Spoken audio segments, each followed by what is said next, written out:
welcome back. This is another episode of the Scar Zone, and this is a reboot review on the REPR by LWRCI. I went out and I took my REPR and I got it, as you can see, Cerikoted and flat dark earth magpole. Also updated some pieces of the furniture. A lot of the reasons why I wanted to do this reboot, if you've seen my other reviews on this rifle, they kind of seemed a bit long, tedious, boring, and not so informative. But I wanted to give you guys a better review, better knowledge about this rifle. There's been things that happened since 2014 with this rifle and with the company that's happened that I also wanted to go and explain to you if you go out and decide to purchase a rifle like this. One of the number one things that you'll see nowadays with the REPR and the 20-inch, also in the 16, is that the barrel is now spiral fluted on a 20-inch. They actually have a 20-inch spiral fluted barrel. Really cool. Shaves down about a pound to a pound and a half from the barrel. This is a cold forged hammered barrel that's heavy set. You know, that is a configuration you want a heavier barrel for doing precision and distance shooting, such as what I purchased this rifle for. But with the spiral fluting, what LWRC has done is, if you had a 1 in 10 twist, the fluting goes to a 1 in 10 twist on the outside. Really cool, helps to give it some rigidity. The other thing is right at the tip, the end, the gas plug, before 2014, so the older models, they had a 4-position gas plug, normal, closed, suppressed, and adverse. Now they're just offering a 2-position gas plug, normal and suppressed, which is fine. They found out that not a lot of people were using the other two as well. They changed the way that the knob is. It'll be a lot easier for you to actuate this knob using just the normal and suppressed. There's a little hole in it, so you could actually throw a bullet in it to twist it if your hands are too cold or whatever. Very cool 2-position. If you want, or if you have an older model REPR and you want to go and get the spiral barrel fluted version, that's going to cost you about $600 from LWRC. You have to send your whole rifle in. They send it back to you with the new barrel attached, the new gas plug, and they also send back your old barrel. They're the only ones that will change out the barrel on this.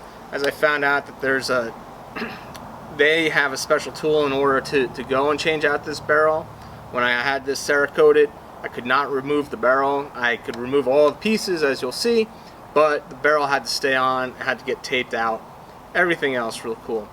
So this rifle is a very solid and accurate platform for doing long distance shooting. I've been so impressed with it. So far I've only pushed out to 480 yards and kept within an MOA accuracy of this.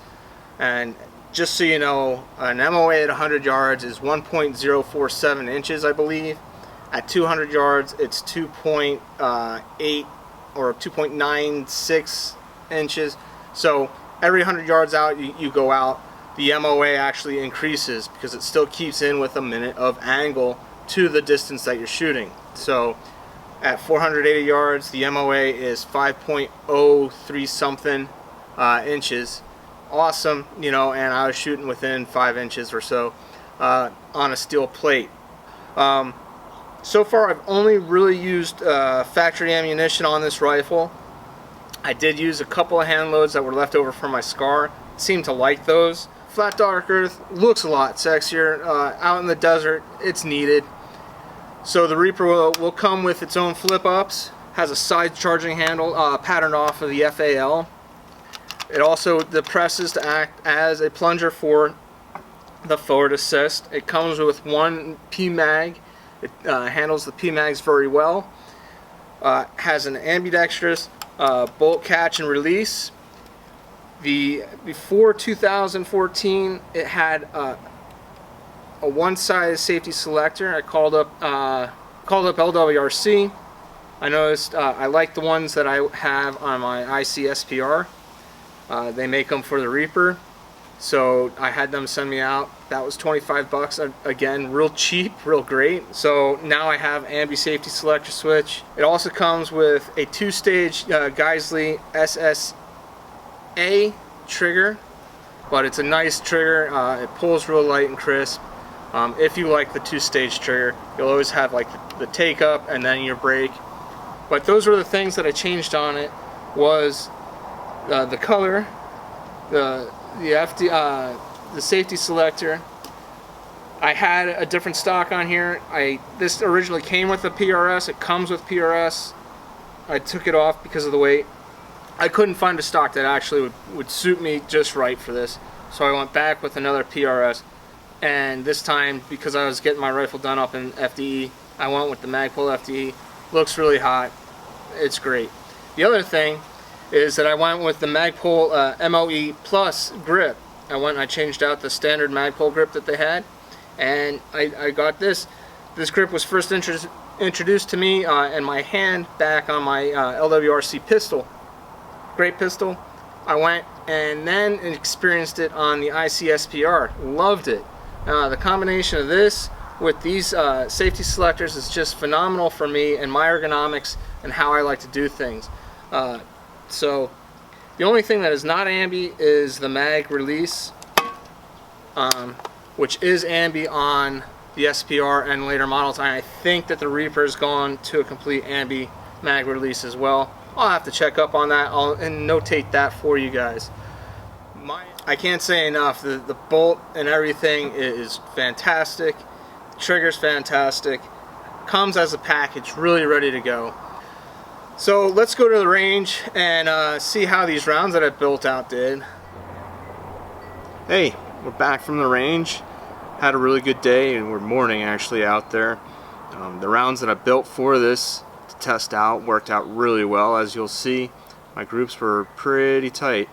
The first one out of here, I used some atomic ammo to do the cold barrel, confirm my zero, which it actually, I had a nice set, and you know, those grouped out really well.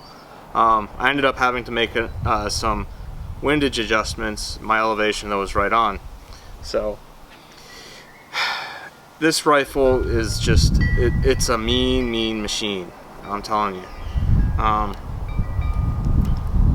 And every time I go out with it, it just keeps on getting better. So, whoa, what are you doing? Taking off your scope? You just said you had a great zero. Yeah, and I always do this. These rings are awesome. They're from LRPR, and I just want to make you a note that you can do this on and off all day long. You know, you put them on the same tooth, it's gonna work out for you. So, you know, proof is in the pudding. My range report for this was made before this reboot review. I had a zero and I had some groups, pretty good. I always take my scope off, I put it back on today. Boom, you know, I'm right there. Like I said, I had to adjust my windage, and that's because I threw the scope onto a bolt gun a couple weeks ago, so I had to adjust for that rifle's windage as well. Anyway, this gun though, it's just like your basic AR. It has 2 takedown pins, which you can do, and in the front here it has these 2 screws that you loosen in order to remove the top cover. There you go. You can see your carbon building up in here just a little bit. Anyway, this comes off, and yeah, everything was coated in Cerikoted. Guy did an awesome job. I'm gonna throw up a link about him when I'm done. So you have a spring here that's taut. You have a little end plug here. This is your gas cup plug. Basically, and actually it's easier if you pull the bolt back to do this.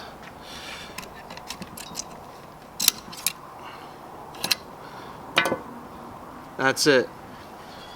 So as I said, this is a 1 in 10 twist, heavy set barrel.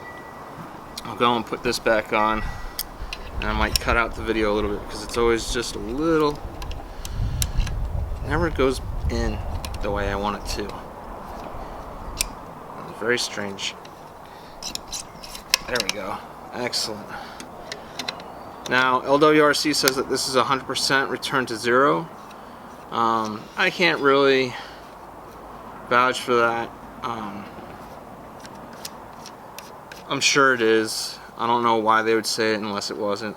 The way it goes and slides and hooks back in, it's pretty obvious that it should return to 0 like that. But you know, really this forward rail is for night optics, or maybe if you had a really far-flung red dot or something.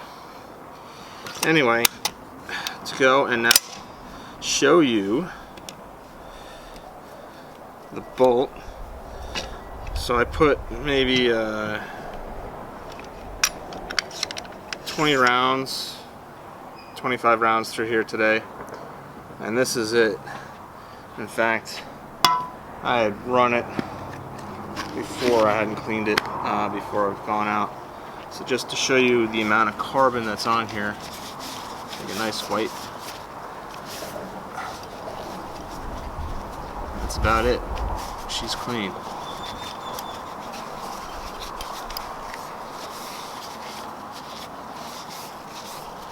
Comes apart like any other AR. So you have your little cotter pin in here that, you know, keeps your firing pin and the BCG group together, your cam pin, and then your bolt. So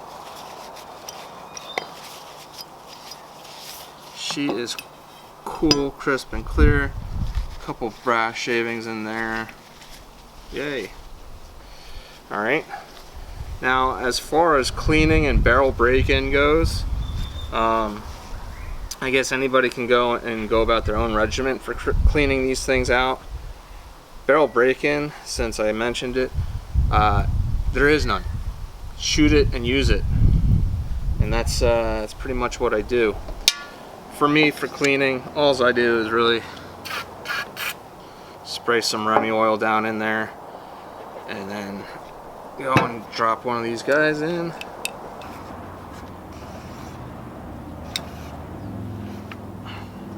I'll do that a couple of times, as well as I'll take one of these Remy wipes and I'll wrap it around the teeth and then pull it through, and that gets a lot of the carbon and stuff out. It's a good way to clean, a fast way, especially out on the field. So again, this rifle is awesome. It kicks ass. I can't say enough good things about it. The only bad thing I could say is I wish that this charging handle could fold away, or you know, as you can see it over here, and it's a little big, it's a little knobby, but it doesn't bother me that much, not enough to not want this rifle. So that's me. Please don't forget to hit the like button. Check us out on Facebook. Again, have a good day. Shoot, be safe.